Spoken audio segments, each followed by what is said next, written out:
Festival Internacional de Cine Guanajuato presenta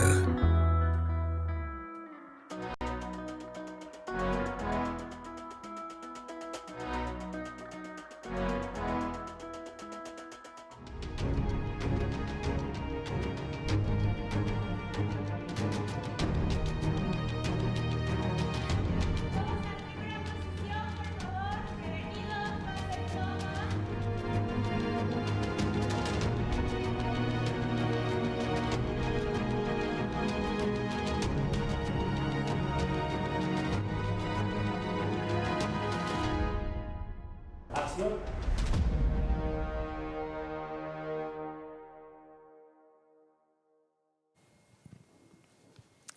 Hola amigos, ¿qué tal? ¿Cómo están? Para mí es un gusto saludarlos. Mi nombre es Jonathan Sluy y estamos en vivo y en directo desde la Fraternidad de la Universidad de la Comunicación para una edición más de El Salón de la Crítica, y nos ven por supuesto en vivo por el Facebook de Guanajuato International Film Festival, Festival Internacional de Cine Guanajuato GIF. En esta ocasión, nuestro crítico invitado es Alonso Díaz de la Vega.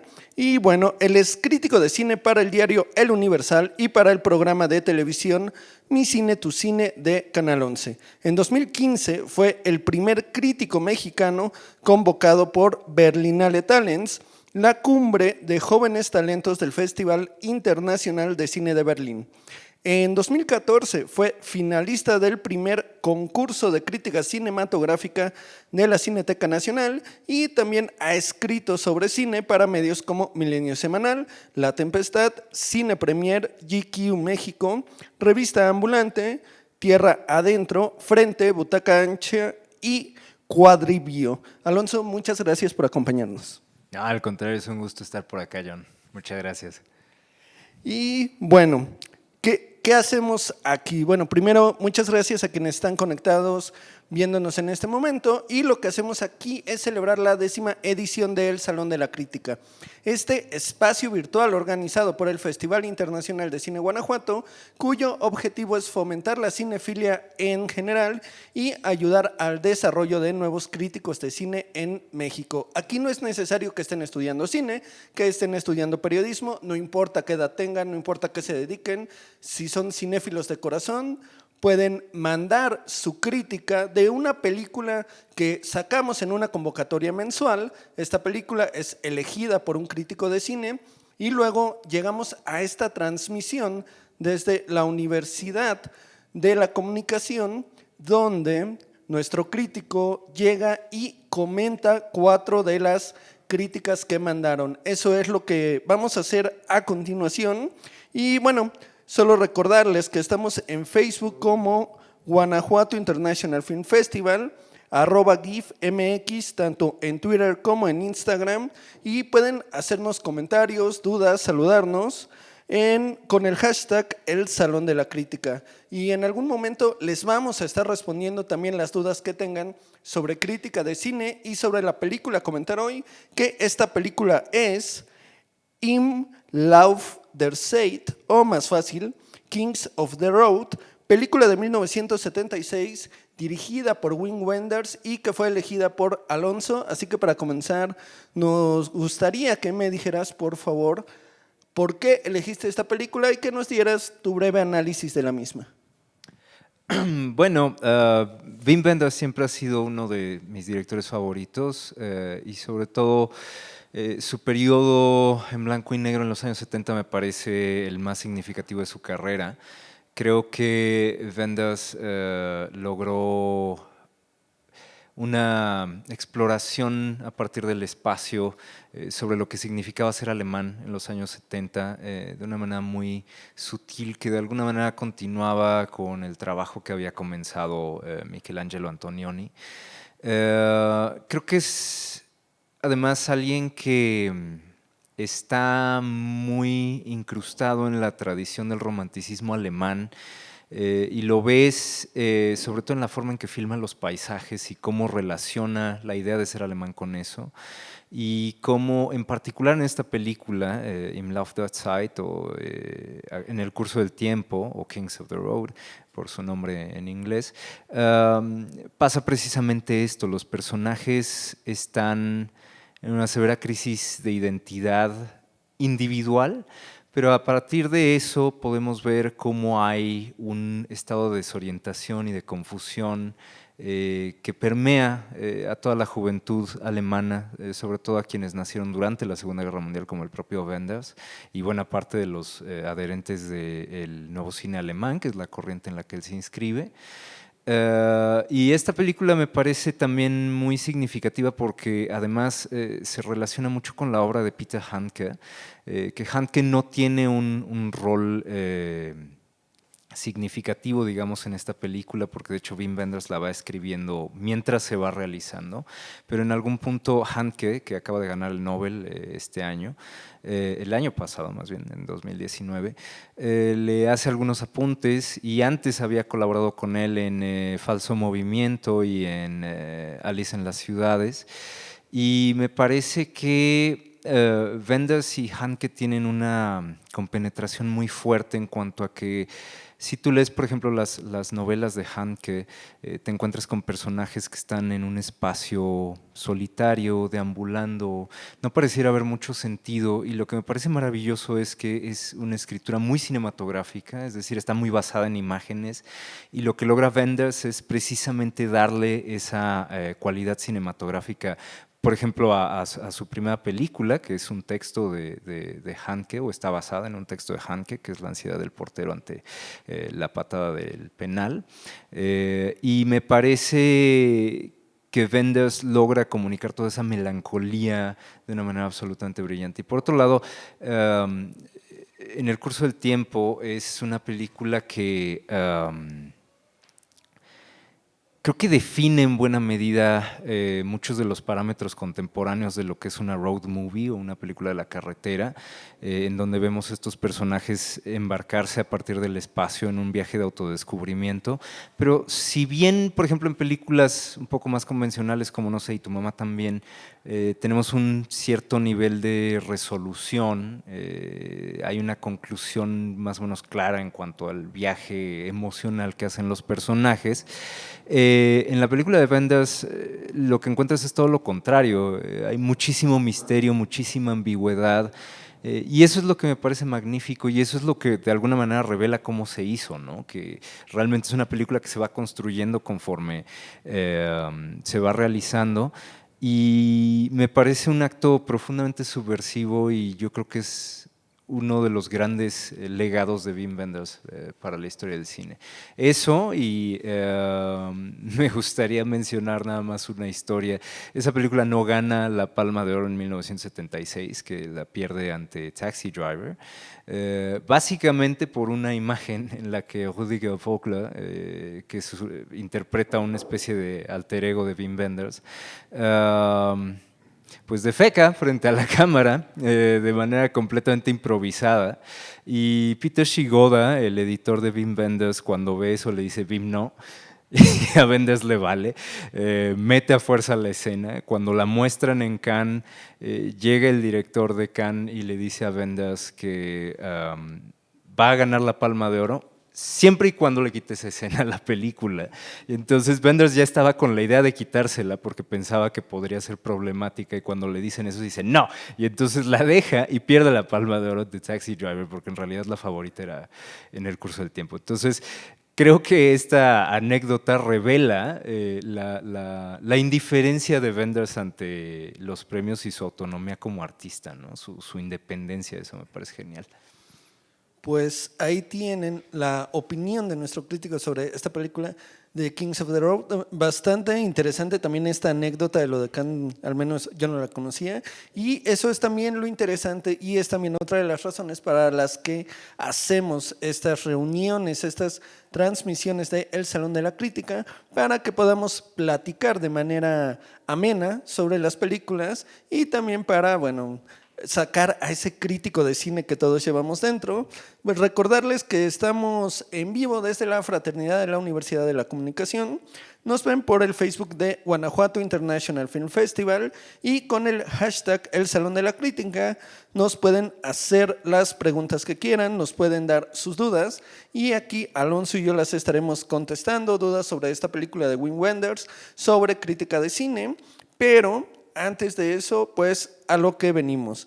Repetimos, aquí en el Salón de la Crítica se trata de que lanzamos una convocatoria. Ustedes responden a esa convocatoria, nos mandan sus críticas de la película elegida y nuestro crítico invitado se encarga de venir aquí y comentar en esta transmisión mensual algunas de esas críticas. En esta ocasión serán 4. Quiero decir que a los autores de estas 4 críticas ya tienen un lugar en el taller de la crítica, que son talleres especializados en crítica cinematográfica que estaremos realizando a lo largo del año en el Festival de Cine de Guanajuato.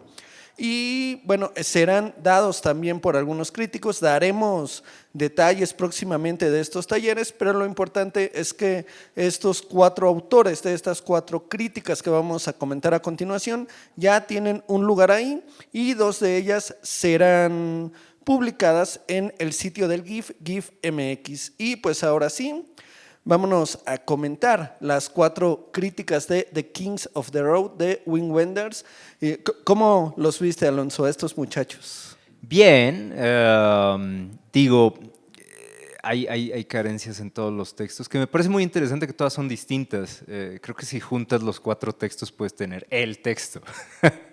Porque algunas, o sea, hay una que me parece que es muy literaria, pero quizá demasiado, y hay otra que me parece literaria, pero de repente tiene un remate como muy periodístico, que es algo que no me gusta mucho. Yo creo que la crítica tiene que ser una cosa muy literaria.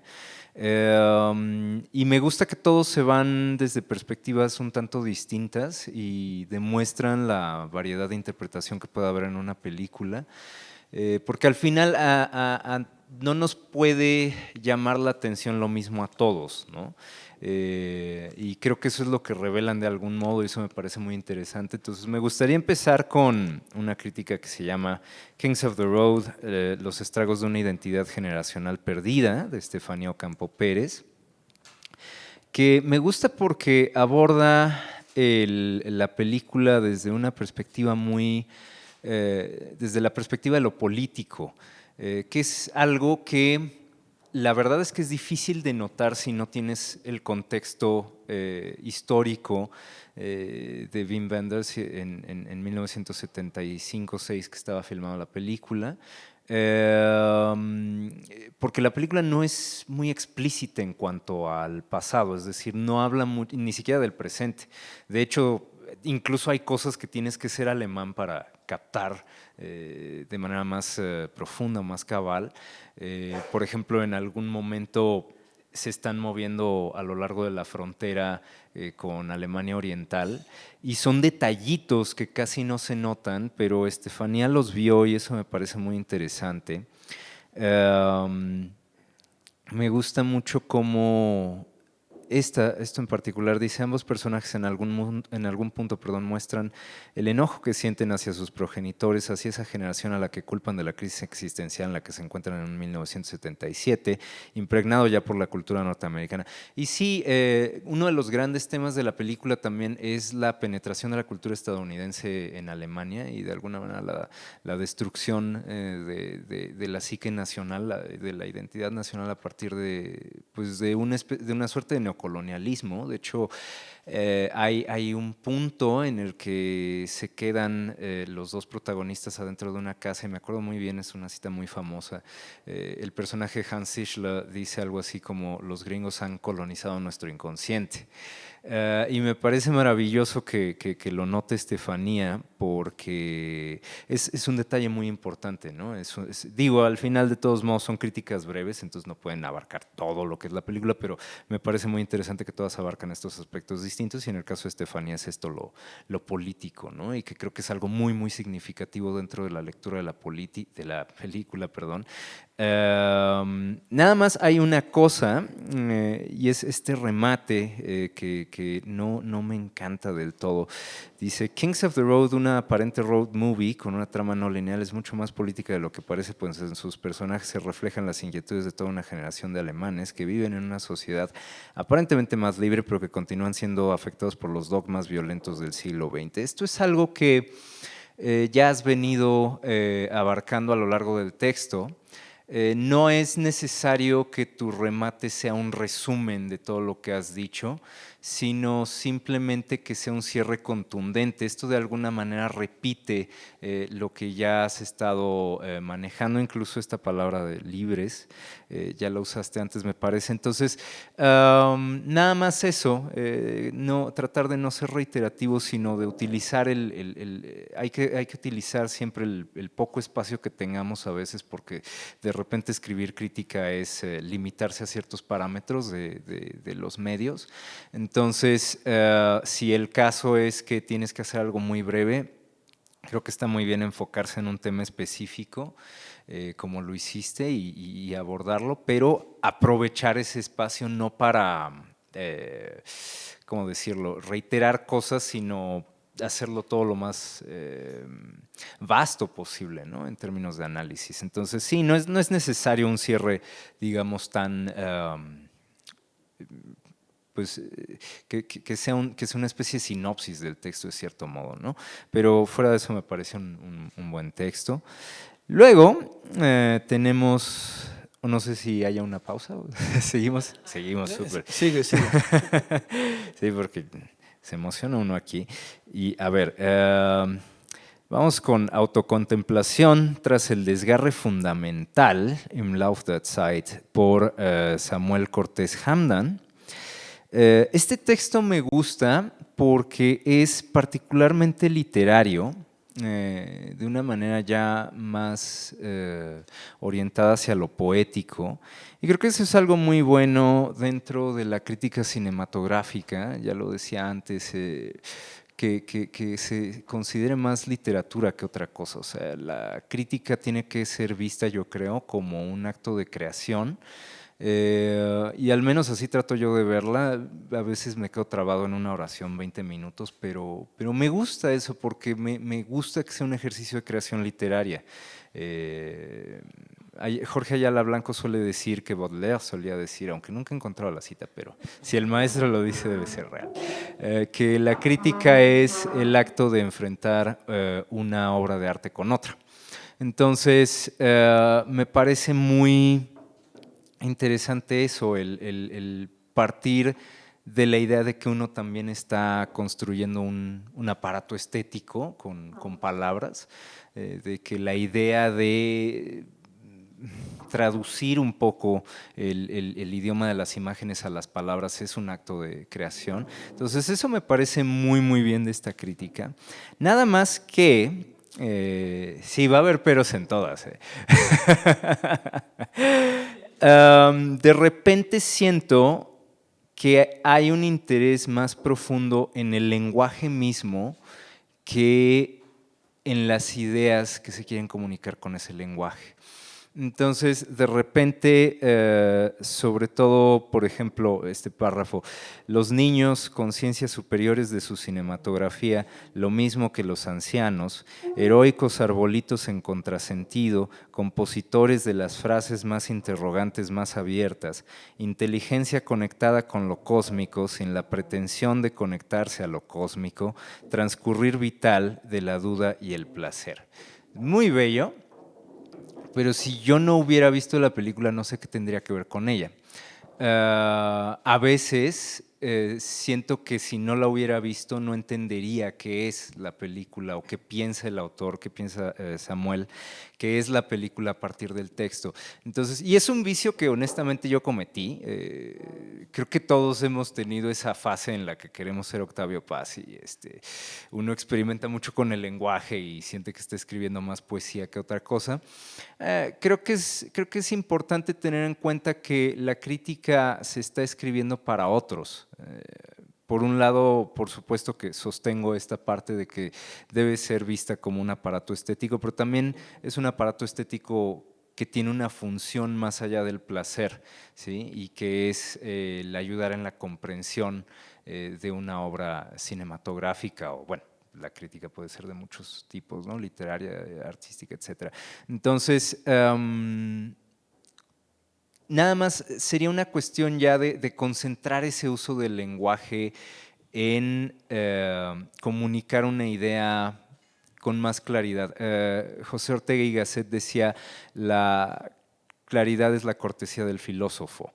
Entonces, eso me parece muy interesante. Yo creo que no hay necesidad de ser abstrusos y esotéricos en el momento en el que estamos escribiendo crítica, al contrario. Creo que debe haber incluso un lugar para el humor, ¿no? Uno de mis escritores favoritos es Bertrand Russell, precisamente porque es un filósofo con ideas muy serias y muy importantes sobre muchas cosas, pero que llega a tocarlas de repente con mucho sentido del humor y con cierta, no ligereza en cuanto al manejo del tema, sino al lenguaje, ¿no? Sobre todo claridad, pues. Entonces, eso es algo que al menos personalmente me ha servido mucho ir afinando con el tiempo, porque de nuevo, en un principio yo escribía unas cosas absolutamente impenetrables, entonces creo que es un proceso por el que uno va pasando, pero es algo que te recomendaría, Samuel. Así es, y solo para complementar esto que comenta Alonso, nada más decirles, tomen en cuenta algo, cuando ustedes escriben una crítica de una película, esta crítica va dirigida a dos públicos, el público que no ha visto la película, que de cierta forma puede o no basarse en lo que está leyendo, para saber si le conviene o no le conviene o quiere o no quiere ir a ver esta película, y el público que ya la vio, y que yo me incluyo en este segundo grupo, que ya vimos la película, pero que nos gusta, ya después de que la vimos, leer críticas. ¿Para qué? Para conocer las otras opiniones, para a lo mejor un crítico vio una cosa que yo no vi, entendió una cosa que yo no entendí, y eso me da una retroalimentación mayor para entender la obra. Así que tomar en cuenta esto y, por supuesto, no platicar la película, que es algo que a muchos, cuando vamos iniciando en esto de la crítica, de ahí se nos van spoilers, entonces no hacerlo. Y también lo que comenta Alonso, hacerlo de una manera muy literaria, eso no tiene nada de malo, sino todo lo contrario. Me gustaría meter algo de controversia. Siempre hago eso, perdón. Pero yo no soy, o sea, honestamente no me gusta mucho echarle a perder la narrativa de las películas a los lectores. Pero siento que si a alguien le acomoda hacerlo, pues ¿por qué no? Yo, por ejemplo, aprendí a escribir crítica cinematográfica como adolescente. Digo, no es que ya supiera entonces, pero tenía mis primeras nociones, pues vinieron de The Criterion Collection, ¿no? De estos DVDs y Blu-rays que contienen ensayos la mayor parte de las veces, más bien siempre, a veces hasta varios, sobre las películas que nos están ofreciendo. Y esos ensayos muchas veces están orientados precisamente a indagar en todos los sentidos posibles de las películas, o bueno, no todos, pero vamos a abordarlas desde una perspectiva más vasta e ignorando por completo si se entera o no la gente de qué se trata. Y la verdad es que yo aprendí mucho de eso. Incluso cuando yo empezaba, hace ya como 10 años, qué horror, sí, poquito. Sí, no, más, como 12, pero bueno, cuando empezaba a escribir crítica cinematográfica me parecía muy interesante el saber las tramas de las películas antes de verlas, porque eso me ayudaba a ir detectando, por ejemplo, símbolos o sentencias. Por ejemplo, hay cosas que te dicen desde el principio de la película en qué va a acabar. Y si tú ya sabes en qué va a acabar, las empiezas a notar. Y con el tiempo, conforme vas ejercitando eso, empiezas a notarlo ya sin tener que saber en qué acaba la película, porque empiezas a ver los patrones. Entonces, puede ser un ejercicio interesante, ¿no? Pero sí, yo no estoy totalmente peleado con el spoiler, la verdad. O bueno, más bien con la idea de echarle a perder la película a alguien por eso, ¿no? Creo que además las películas son más que nada para verlas, entonces las imágenes no se pueden echar a perder a partir de lo que diga uno de la trama. Bueno, ahí ya tienen las opiniones e insisto, para eso estamos aquí, para opinar, discutir, platicar, así como cuando uno va a ver una película con sus amigos, sale, va a tomar el cafecito, echar la chela, no sé, bueno, aquí es lo mismo. Ahorita a ver qué nos dicen ustedes en sus dudas a través de Facebook y mientras vámonos con la tercera crítica. Vamos con la tercera, que esta solo lleva por título Im Lauf der Zeit, de Edgar Anaya. Que en ese sentido, creo que siempre es bueno ponerles un título significativo a las películas, tratando un poco de englobar no lo que significa la película o lo que sea, sino orientar un poco al lector sobre de cuál es nuestra idea al respecto de la obra, ¿no? Al menos yo trato de resumir un poco el tema principal de las críticas que escribo. Entonces, eso vamos, puede ser algo quizá meramente decorativo, pero muchas veces es lo que llama la atención de la gente, ¿no? Entonces, creo que aquí faltó eso, un título, pues sí, más atractivo y creativo, porque el hecho de poner títulos no es nada más decorativo, insisto, tiene su fin hasta poético, creo, o sea, porque tienes que construir en muy poquitas palabras la idea que quieres manejar en general, ¿no? Entonces tiene su chiste, o sea, sí, yo sí he pasado 5 o 10 minutos pensando en un título o hasta más, porque creo que tiene su chiste, ¿no? Yo he pasado 1 hora pensando en un título. No, y es completamente válido, ¿no? O sea, a mí me gusta mucho un escritor irlandés que se llama John Banville, y él dice que se ha pasado un día entero pensando en una sola palabra, ¿no? Entonces, de nuevo, la crítica es un aparato estético en sí, ¿no? Entonces, bueno, y en cuanto al resto del texto, siento que este es de cualidades un poquito más periodísticas, que, insisto, no es en sí malo, pero a mí como lector, porque soy un lector muy payaso, me gustaría que fuera una cosa más literaria, porque empieza, en el curso del tiempo, título en español de la película con la que el prodigioso cineasta Wim Wenders cerró su trilogía cinematográfica conocida como The Road Movie Trilogy, a la que también pertenecen Alice in den Städten y Falsche Bewegung, perdón. Es una obra que vale la pena revisar a casi 44 años de su estreno en el año 1976. Son muchos datos, y creo que es muy importante no ceñirse a los parámetros periodísticos de el dato, el dato, el dato, el dato. Creo que aquí es muy importante, de nuevo, que sea literatura y que sea una literatura que refleje la percepción que tienes, Edgar, de la obra. Porque eso es lo que genera un gancho. Al final, los datos los puede encontrar la gente en IMDb, en Wikipedia. Eso, digo, por supuesto, si te sirven para reforzar un punto o alguna idea, por supuesto están muy bien, pero yo soy de la idea de usar menos datos y más bien de interpretar. Y la interpretación no es que sea una cosa irresponsable que se hace sacada de la manga y sin información dura y demás, pero sí creo que debe ser una cosa un poquito más libre y sobre todo un poquito más personal, obedecer a los parámetros personales, a las ideas que uno tiene en general y aplicar ese pensamiento a la película, ¿no? Y a cómo la percibe uno. Y otro detalle, realmente Wenders, o sea, sí cierra la trilogía en un sentido, digamos, como muy literal, pero él en realidad no sabía que estaba haciendo una trilogía. Cuando me parece que fue un crítico estadounidense o inglés, no me acuerdo, que fue el que dijo que era una trilogía la que se formaba con estas 3 películas, pero ya mucho después de que se habían realizado. Entonces, esos datos luego son interesantes porque también te revelan un poco de cómo funciona la mente de los cineastas, ¿no? Wenders en particular es un cineasta muy irracional, o sea, es un tipo que no racionaliza su creación estética, no es alguien que sabe exactamente cómo se va a ver la película, tan no lo sabe que, como ya lo habíamos mencionado, ni siquiera sabía bien de qué se trataba ni en qué acababa cuando empezó a filmarla, porque le estaba escribiendo diario en cada día de rodaje, ¿no? Y vamos, además es una peliculita chiquitita donde el crew era como de menos de 10 personas, una cosa maravillosa, ¿no? Pero bueno, entonces me gusta que captas en general como lo que es la película,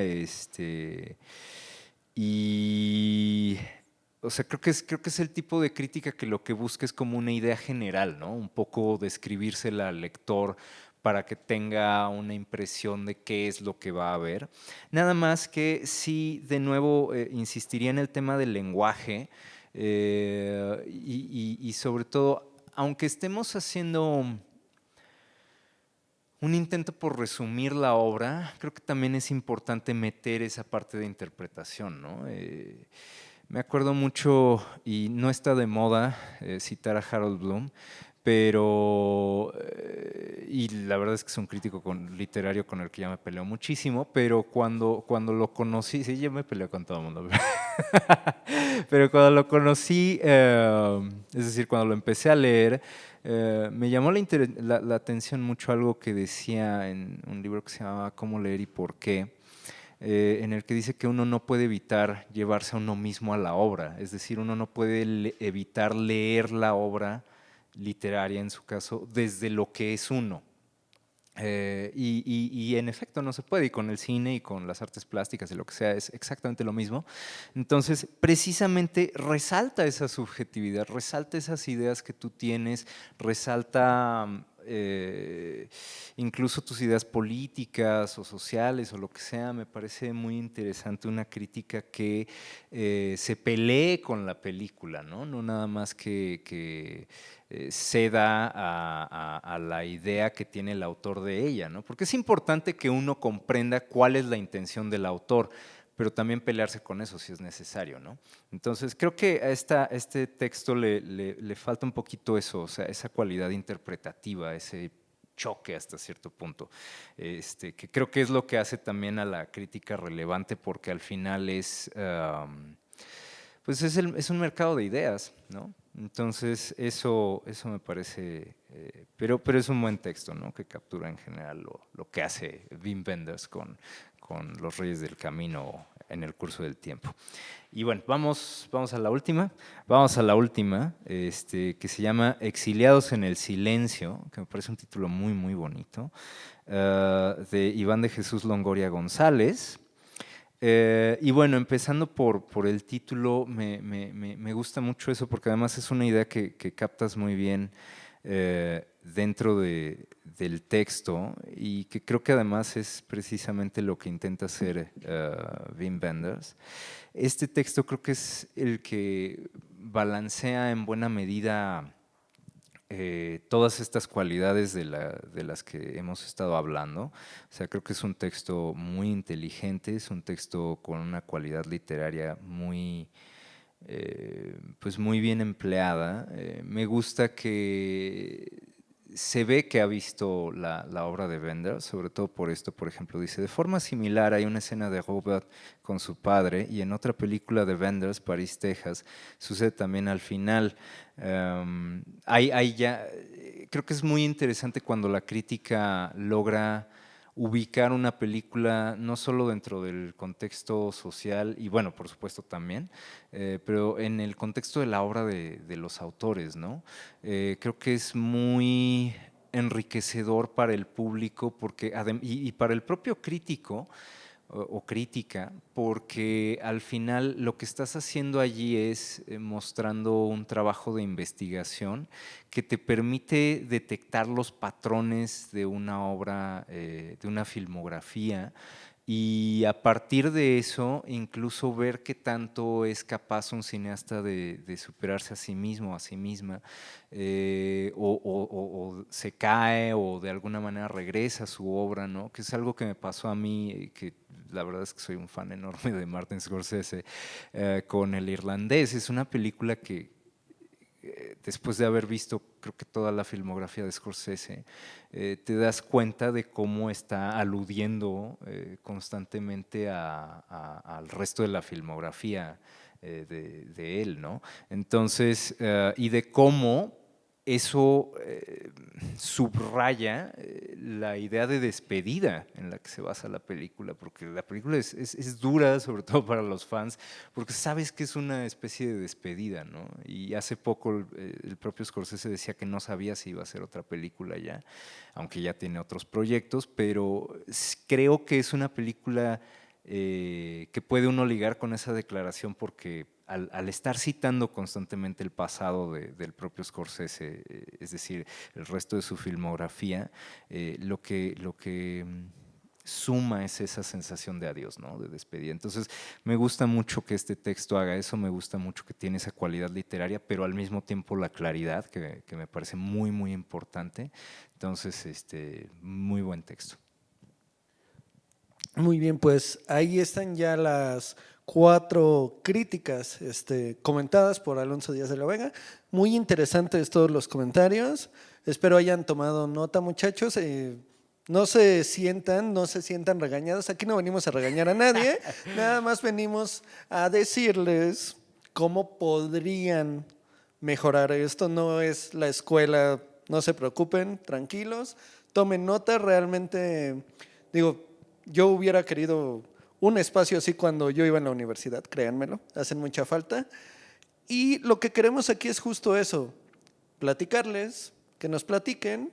Estas críticas, bueno, los autores van a estar ya en el taller de la crítica, 2 de ellas que ya cuando acabe esta transmisión estaremos platicando a ver cuáles, pero 2 de ellas serán publicadas en el sitio de GIF MX. Y bueno, agradecerles a todos los que nos mandaron sus críticas y agradecerles por supuesto a quienes están atentos ahorita aquí a través de Guanajuato International Film Festival en Facebook. Estamos desde la Fraternidad de la Universidad de la Comunicación. Y pues ahora, ¿qué te parece, Alonso? Bueno, primero, ¿quieres agregar algo más acerca de qué te parecieron estas críticas, acerca de la película o de lo que es el ejercicio de hacer una crítica? Pues más que nada sumarme a lo que acabas de mencionar. Sí, creo que es muy importante que también uno defienda su trabajo y que no se deje. Al final aquí nada más estoy tratando de ofrecer mi perspectiva sobre los textos, de la misma manera que los textos ofrecen una perspectiva sobre la obra. Y creo que hay que asumir una humildad al momento de hacer crítica, sabiendo que uno no es capaz de dar una interpretación definitiva de una obra, sino todo lo contrario. Lo que hace un crítico es vertirse desde lo que es en la obra y tratar de describir eso a un público, ¿no? Creo. Entonces, asumir esa subjetividad, asumir esas limitaciones que tenemos me parece muy importante.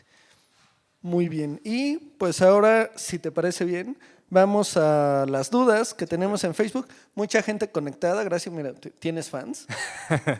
Gracias. Ya ves, es bueno pelearse con todo el mundo, tienes fans. Reditúa. Pero bueno, primero está el comentario de José María Melchor Rangel, quien dice: parte de la trama de la historia conlleva que no van a ninguna parte. ¿Se podría decir que esta es algo parecido a una metáfora o enseñanza intencional del director? Pues mira, según la historia de la producción, más bien es un reflejo de cómo se hace la película, ¿no? O sea, Wenders de verdad no sabía ni a dónde iban, ni de qué se trataba, ni nada, ¿no? Sí, de hecho, esto que les comentaba de Pizza Handke es en medio de la producción llega él, los visita, porque además ellos realmente se van trasladando y el trayecto que van haciendo lo van filmando cronológicamente. Y es en la misma realización de la película que Wenders va decidiendo la ruta. Entonces, creo que más que nada es un reflejo del propio Wenders, que estaba perdidísimo haciendo la película y perdidísimo como alemán agringado, queriendo entenderse a sí mismo como un producto de una cultura que había venido a destruir la suya. Mientras que la suya le avergonzaba por haber querido intentar destruir a todas las demás. Entonces, creo que refleja esa desorientación, ese desconcierto de ser alemán nacido durante la Segunda Guerra Mundial y en los años 70, ¿no? Creo que, por ejemplo, de los colegas de Wenders, Kluge o Fassbinder como que están más definidos en cuanto a quiénes son y a qué tipo de Alemania quieren pertenecer, y ellos quieren ser de una Alemania marxista y revolucionaria, pero Wenders no sabe, o sea, y esa desorientación la ves también en Alicia en las ciudades o Alice, en Falso Movimiento, incluso en ¿cómo se llama la película donde filman una película? Se me acaba de ir el nombre, perdón. Ah, creo que es el día que la Tierra, no, el último día en la Tierra, el último día en la Tierra, que es de finales de los 70, y es una película donde están filmando una película, un equipo, y de repente se quedan sin director y se quedan todos desorientados y perdidos, y de alguna manera es un reflejo de todo esto, ¿no? Entonces, sí, en ese sentido, pues combina muy bien con los temas de la filmografía de Wenders a lo largo de los 70, y también refleja, ¿no? esta desorientación de hacer una cosa que él mismo no sabía qué era. Muy bien. Y bueno, Dan Velázquez pregunta, ¿los personajes están inspirados en la vida real del director? Eso es muy interesante. De hecho, lo que se denomina la trilogía de la carretera de Wim Wenders está protagonizada por Rüdiger Vogler. Las 3 películas las protagoniza él. Y él es un alter ego de Wim Wenders. En las películas se llama Philipp Winter, nada más que en la tercera se llama, que es esta, Los Reyes del Camino o En el Curso del Tiempo, se llama Bruno Winter, pero vamos, tiene el mismo apellido, y de hecho ese personaje, Philipp Winter, vuelve a aparecer muchos años después en Historia de Lisboa. Y sí, el personaje de alguna manera refleja a Wim Wenders, él en particular.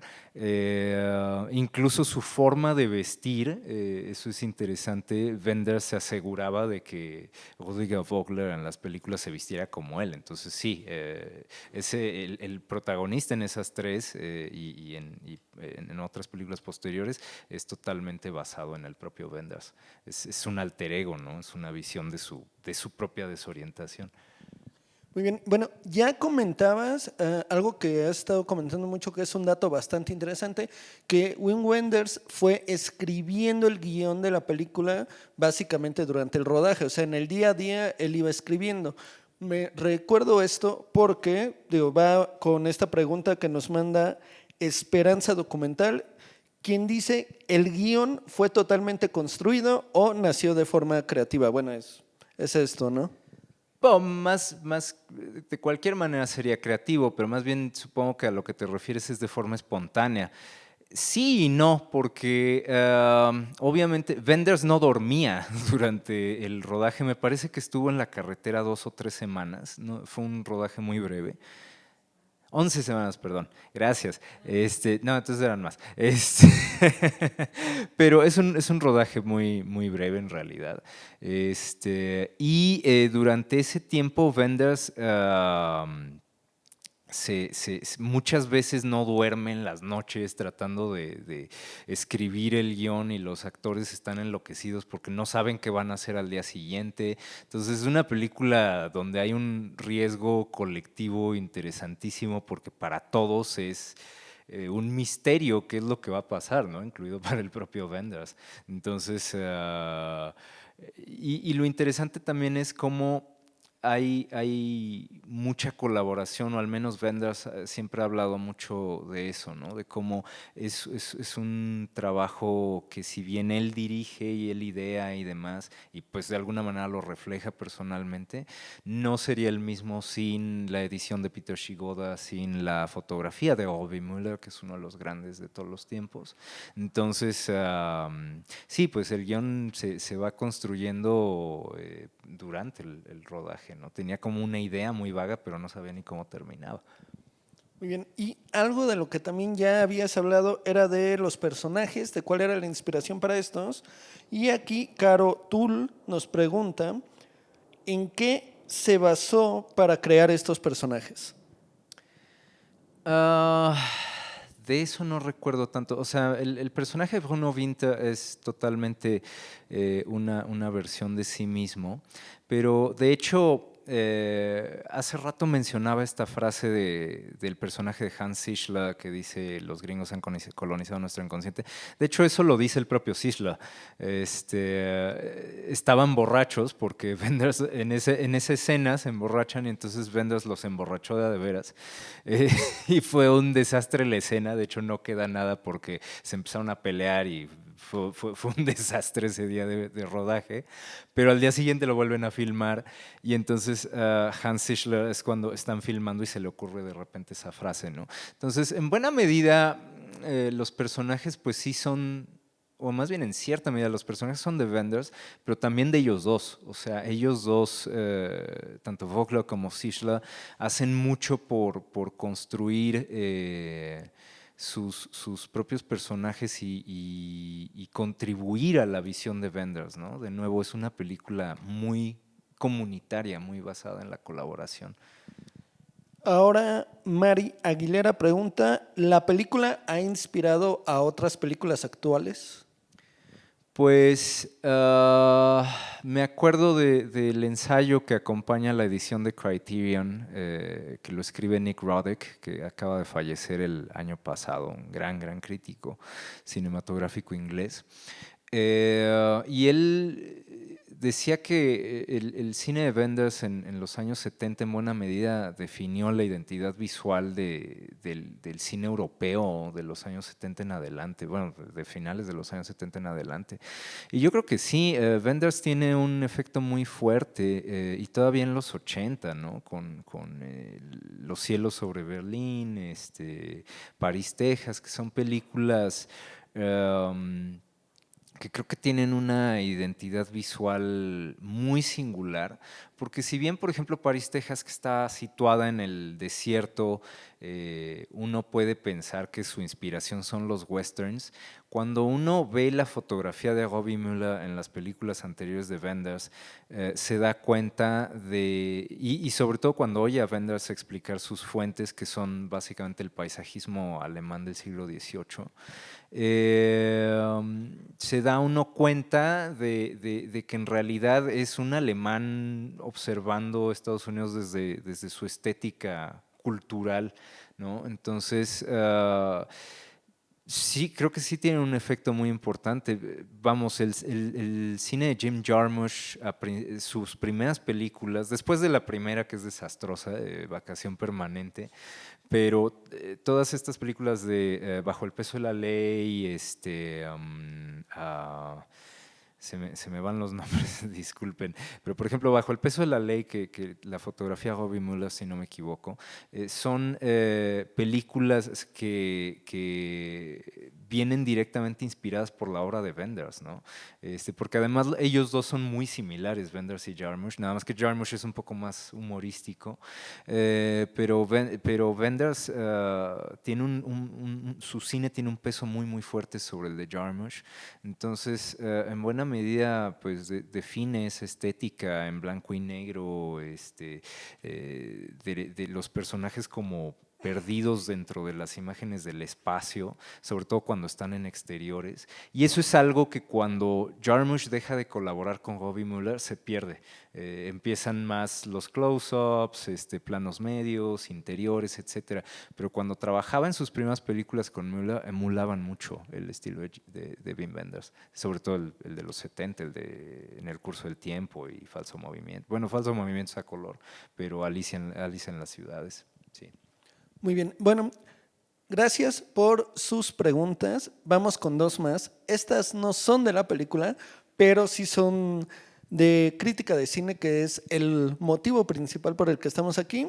Y la primera dice, ¿por dónde comenzar a ver cine? Por donde puedas. Si es por cine B, pues por ahí. Si es por cine Z, por allí. Si es por Wim Wenders, si es por Scorsese. Yo creo que no hay una forma de empezar a ver películas y yo creo que hay que erradicar por completo la idea del cine como obligación, es decir, de que si no has visto todo Bergman eres estúpido. No, no eres estúpido y a lo mejor sí ignoras algo y si quieres eso te hace ignorante, pero eso no necesariamente hace que no tengas una perspectiva válida. Más bien no lo hace en absoluto.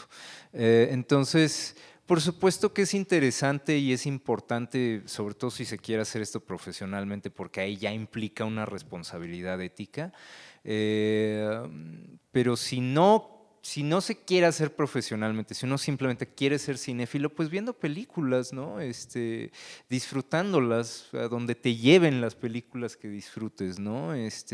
Incluso si disfrutas El Diablo Viste a la Moda, pues está bien, ¿no? Eso te llevará a lo mejor a las películas, a las comedias románticas de Frank Capra y de Leo McCarey, está bien, ¿no? Y a lo mejor, gracias a que ves esas cosas, de repente te arriesgas a ver una película de Godard y te das cuenta de cómo él juega con esos códigos de la comedia romántica o del musical, por ejemplo, en Una mujer es una mujer. Entonces, yo creo que no hay un camino definido, yo creo que hay tantos caminos como hay espectadores y como hay cinéfilos, y yo creo que eso es perfectamente válido. Entonces, yo he cometido el error de repente de querer ver las películas que hay que ver y me compré hace unos años la historia del cine mundial de la Universidad de Oxford.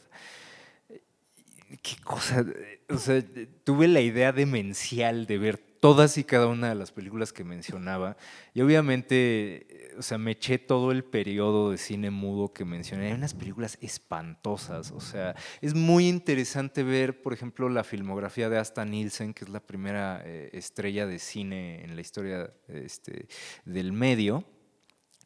Pero no vale la pena. O sea, hay unas 4 o 5 películas de Asta Nielsen que me dieron placer. Las demás, de verdad, fue una tortura verlas. Entonces, si yo estuviera escribiendo a lo mejor un ensayo sobre ella o haciendo un estudio académico o algo por el estilo, pues tendría mucho sentido, ¿no? Pero lo hice solamente porque sentí que tenía que hacerlo. Y la verdad es que no me reditúa en mucho. O sea, sí, puedo presumir, ¿no? De que he visto la filmografía de Asta Nielsen, no toda, obviamente, pero cierta parte de ella. Pero realmente no sirve mucho. Digo, si te da placer, pues hazlo. O sea, si lo que te gusta es tener ese conocimiento, pues hazlo. O si lo que te gusta es la película en sí, hazlo, pero que sea una experiencia muy placentera. O sea, porque si no, pierde todo el sentido. Si no hay placer involucrado en el acto de ver cine, no tiene sentido. Exactamente, y que también tiene que ver, creo yo, mucho con los gustos personales. Yo complementaría aquí diciendo que yo, por ejemplo, el día que me enamoré completamente del cine tenía como 6 años y fue viendo una película de Star Wars, ya ni siquiera recuerdo cuál de las 3 originales era, en Canal 5 me voló la cabeza. De ahí fui a buscar más películas de ciencia ficción y esas me llevaron a la fantasía y esas me llevaron al serie B y el serie B me llevó al cine de terror y así. O cuando en mi adolescencia vi Trainspotting me llevó a ver lo que ya había hecho Danny Boyle y lo de Danny Boyle me llevó a Jarmusch y Jarmusch Total que acabé viendo un día El Ciudadano Kane. Y creo que es eso, ver una película te va a llevar a otra y eso también ya va a depender exacto de los gustos personales, ¿no? Si te gusta el cine de terror, te vas a clavar mucho en terror, fantasía, comedias románticas, cine de algún país en especial, etcétera. Y bueno, por supuesto, los que nos dedicamos a esto de la crítica de cine, hay veces que sí tenemos que ver por obligación todas las películas, pero también resulta un poco pesado porque exacto, te quita un poco esta no es lo mismo que entrarle a una película por curiosidad. No sé si me explico. Sí, sí, totalmente. Entonces, y otra cosa que me gustaría agregar a esto es, rechacen siempre el elitismo. O sea, si a ti te gusta de repente, por ejemplo, el cine, no sé, de Jean-Claude Rousseau y de Philippe Gondrieu y cosas que ya son muy, muy, muy alejadas del mainstream, o lo que más te gusta es Pedro Costa, está muy bien. De hecho, honestamente, ese es el cine que a mí más me gusta, el cine más subversivo. Pero creo que eso no da ningún estatus, ¿no? Ni ver un montón de cine Z o B y hacerse un experto en eso. O sea, nunca hay que humillar a los otros por sus gustos, porque al final todos estamos partiendo de gustos personales por anchos o complejos que sean. Al final toda forma de gusto es una expresión de la persona que somos, ¿sí? Entonces, al final todo es gusto, al final todo es subjetividad. Entonces, sí, ve lo que te guste y ya. Y muy bien, otra pregunta, la última, que es complemento de esto que venimos platicando. Existe algo, sí hay una historia del cine, pero los jóvenes, ¿por dónde pueden comenzar? Que se me hace muy interesante, porque luego, no sé, por ejemplo, mis sobrinos ahora con Marvel y DC, y un día les puse Batman de Tim Burton y les voló la cabeza más, pero ellos no sabían realmente que existía Batman de Tim Burton porque son niños de 10 años.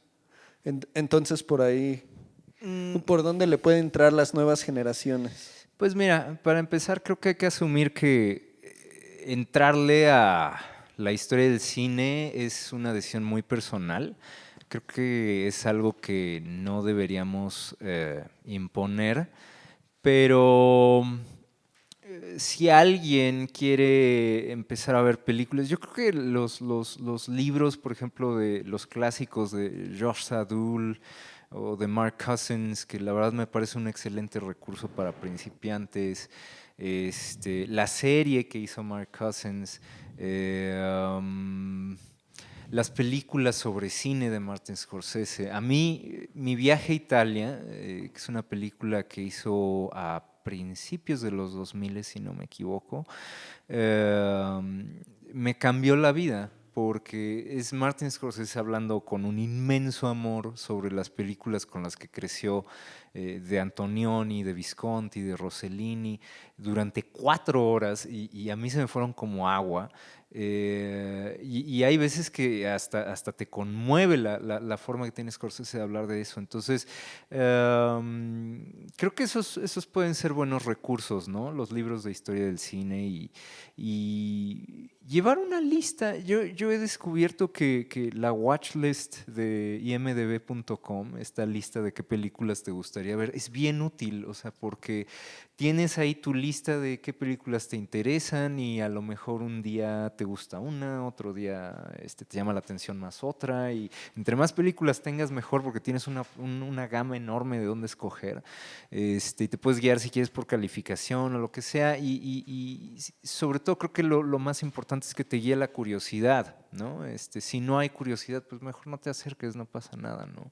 Hay películas que incluso hay que tener ciertas experiencias y cierta edad para poder captarlas, ¿no? Yo, honestamente, no sé, por ejemplo, me imagino de cine más subversivo, ¿no? Lav Díaz, pues un espectador novato no va a aguantar 4, 6, 7, 8 horas de película donde no pasa mucho, sobre todo si no tiene ciertas bases, es decir, sabes por qué Lab Díaz utiliza ese minimalismo que vemos en sus películas, o por qué Will Straub también tienen estas películas donde de repente nada más es un plano dando vueltas, o Chantal Akerman. Entonces, creo que son cosas que si uno las ve en un comienzo y no van de acuerdo con la personalidad de uno, pues lo van a ahuyentar, ¿no? Entonces, sí, creo que es importante guiarse por la curiosidad y el placer más que nada. Pues ahí tienen. Y bueno, esto está buenísimo y se puso buenísimo, pero lamentablemente ya nos tenemos que ir. Ay, lástima, así terminamos una transmisión más del Salón de la Crítica, en este caso la 10ª edición del Salón de la Crítica del GIF, Festival Internacional de Cine Guanajuato.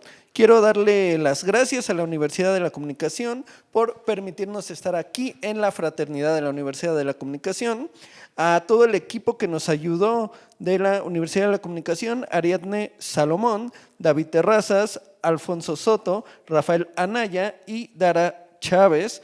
También esto fue posible con el apoyo de Margarita Ortega, le agradezco a ella.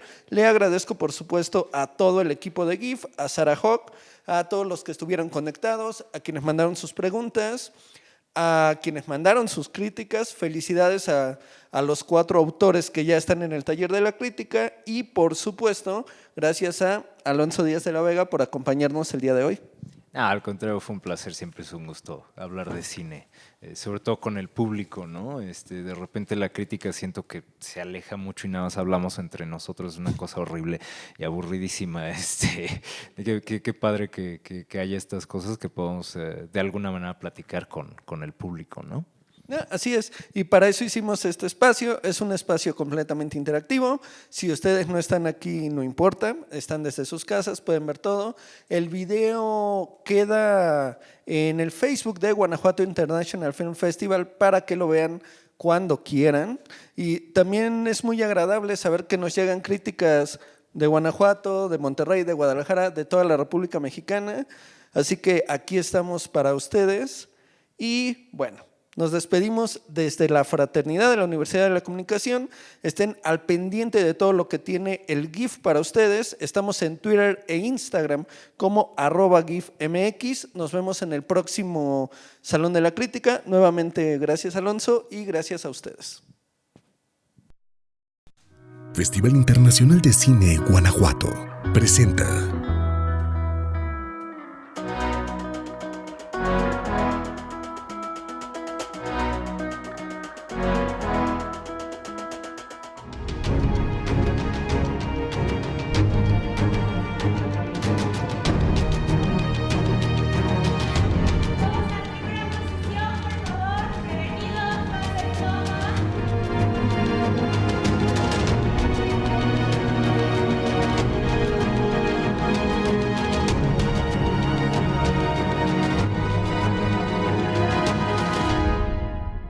Acción.